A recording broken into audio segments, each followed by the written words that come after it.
Some small steps can be as simple as changing how our appliances are used at home.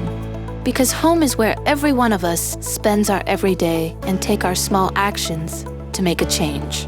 You can enjoy every day of life around you and decide what you use and how you use based on what you care.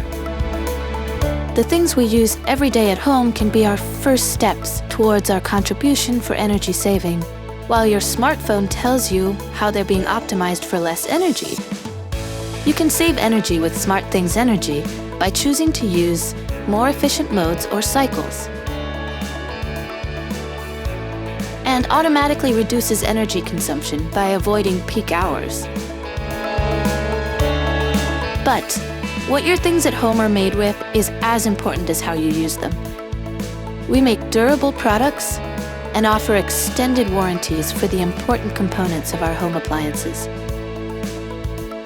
We also provide software upgrade support period.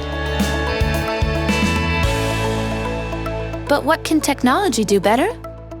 Special washer cycle and filter that reduce the microplastic release into drain water.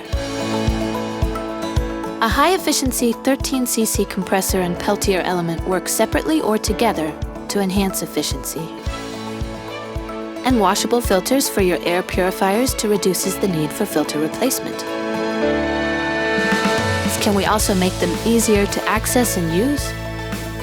You can control the device easily by voice command, reducing the required steps. Automatically, or simply with one touch, it provides easy access to your food even when your hands are full, or lets out the humidity when cycle is over. Samsung Home Appliances, with changes that start from your home.